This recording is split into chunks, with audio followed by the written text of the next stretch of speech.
Situation है या कोई भी सिचुएशन आई थी, तो जैसे प्रभु ने बोला था लास्ट टाइम करेक्ट करने के लिए कि अगर हम सोचें आज मैं अभी ये करूँगा तो ही हो पाने वाला है। अगर हम सोचेंगे कि नहीं अभी तो हमारे बच्चे छोटे हैं, कोई यूनिवर्सिटी जाएंगे, हम रिटायरमेंट होंगे, फिर हम धाम में जाके रहेंगे, फिर तब करेंगे, तो ये तब होगा नहीं। तो उसके लिए भागवतम में 11वें कैंटो में 9वें अध्याय में श्लोक नंबर 29 है, तो उसमें बोला गया है कि लब्ध्वा सुदुर्लभमिदं बहु संभवान्ते मानुष्य मर्थं नित्यं पीह धीर तूर्णयतेत न पतेत् अनुवृत्य यावन् मीनश्रेयसाय विश्य खलु सर्वतस्त्याय। तो उसमें क्या बोला गया है कि लब्ध्वा सुदुर्लभमिदं, तो ये जो मनुष्य जीवन है, हमने देखा कि 84 लाख योनिज है।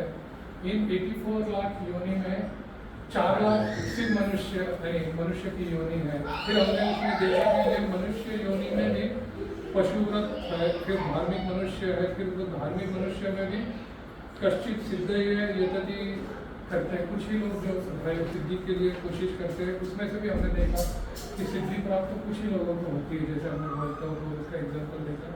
और इनमें भी जो सिद्धि प्राप्त होते हैं वो भी फिर से नीचे आ जाते हैं, जैसे हेवनली प्लैनेट हो गया या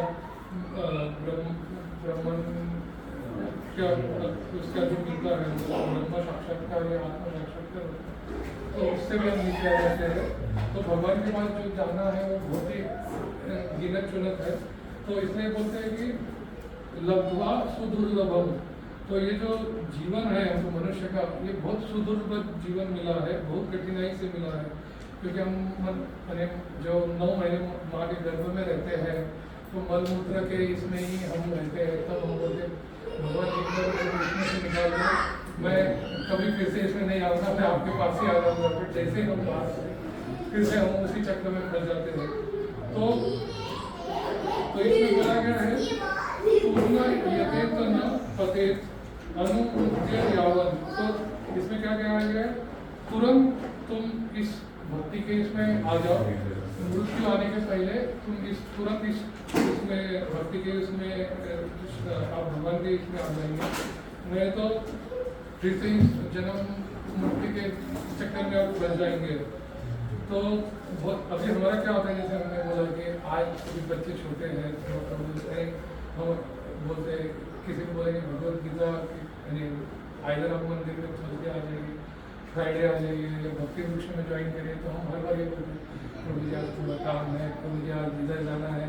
तो जैसे मटेरियल इसमें बोला जाता है आज करे सो कल, कल करे सो परसों, जल्दी इतनी की अभी जल्दी है जीना है तो इसीलिए भगवान बोलते हैं इस भागवतम के 11वें कैंटो 9वें अध्याय में जो श्लोक नंबर 29 में भगवान बोलते हैं कि आप तुरंत आ जाइए, क्योंकि मनुष्य जीवन बहुत दुर्लभ है, यानी हमको इजीली मिल गया है। इसके लिए हम बोलते हैं, जैसे अभी हम हमारे जो हमने इंडिया में देखा था, गरीबी देखी थी, तो हमको कोई पेन या कोई छोटी चीज़ देता था हम खुश हो जाते थे। कि हमारे बच्चों को हम देते हैं तो कुछ टूट जाता है, तो बोलते नई चीज़ लेके आओ, इसमें क्या टूट गया, तो उनको दुर्लभता नहीं है उसकी मालूम, तो वो उनको जान नहीं पाते। तो इसी तरह हम इस मटेरियल में फंस गए, तो ये जो मनुष्य जीवन दुर्लभ मिला है उसके लिए हम कोशिश करनी चाहिए। तो इसका एक्चुअली हम देखेंगे 18वें जो भगवद गीता का 18वां जो अध्याय है, उसमें जो 14वां श्लोक में भी अगर हम देखेंगे तो भगवान बोलते हैं कि 8वां अध्याय 14वां श्लोक, तो उसमें बोलते हैं हे अर्जुन, जो अन्य भाव से निरंतर मेरा स्मरण करता है उसके लिए मैं शुद्ध पुरुष, क्योंकि वो मेरी भक्ति से प्रवृत्त रहता है। तो इस तरह से भगवान बोलते हैं कि आप मेरी तरफ आ जाइए। ये जो ये अपना 15वां चैप्टर जो है उसके रथ यात्रा में भी भगवान बोलते हैं कि एक बार अगर आप मेरे पास आ जाओगे तो मैं आपको कभी नहीं, आप फिर मेरे से कभी दूर नहीं जाएंगे। जैसा उसमें बोला गया है, न तत् भासेते न शशंको न पावकः यद्गत्वा न निवर्तते तद्धाम परमं मम।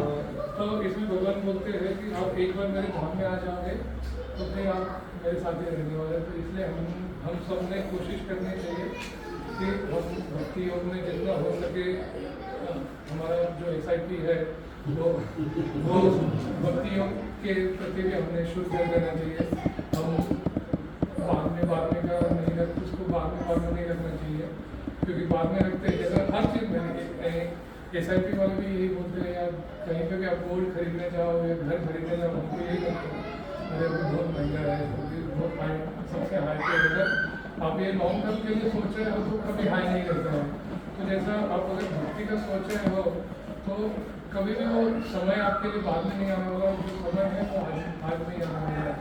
बट हमारा क्या हो जाता है कि जो हमारा मिडिल क्लास या हमारी जो लाइफ है उसका एक सारांश में अगर बोलेंगे तो उसका एक ये है कि कुछ कहे गए कुछ सहे गए, कुछ कहे गए कुछ सहे गए, कुछ कहते कहते रह गए, मैं सही और तुम गलत के चक्कर में जाने कितने रिश्ते बह गए। तो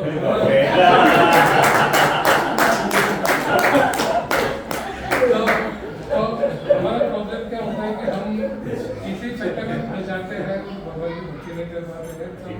तो हमारी खरी रिक्वेस्ट है कि आज का जो एकादशी का दिन है ये सबसे ऑफिशियल दिन है। तो कोई भी एक चीज़ सोचिए आपके जो भक्ति के प्रति SIP अगर आपको करना है तो ये SIP आज से स्टार्ट करिए तो आपका इसको रिटर्न आपको कंपाउंडिंग इफेक्ट मिलेगा, क्योंकि ये सालों साल चलने वाला है। जैसे LIC का है जिंदगी के साथ भी जिंदगी के बाद भी।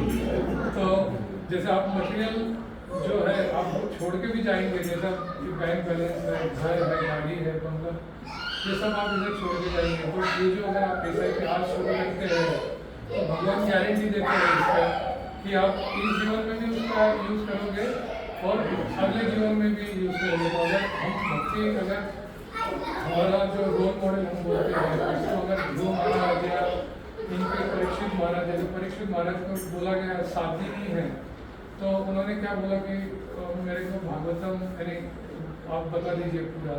हमको अगर कोई बोले कि आपके पास 7 दिन है तो हम पहले सोचेंगे अरे इधर का गाड़ी बेचना है या नहीं, 7 दिन उसके लिए नहीं, मरने के लिए नहीं। अगर आपको 7 दिन का जो वीज़ा बोल देता कंपनी कि 7 दिन का ही आपको नोटिस है, अभी आपको जाना है तो हमारे क्या टेंशन आता है, अरे गाड़ी बेचना है, ये कैंसिल करना है, दीवार का ये करना है, फिर पैक करके सामान बेचना है। तो हम उस भौतिक इसमें फंस जाते हैं। तो इसके लिए हम ये जो SIP है उसको करें कंटिन्यू, तो ये आपको इसी जन्म में भी उसको साथ रहेगा आपका, तो अगले जन्म में भी रहेगा।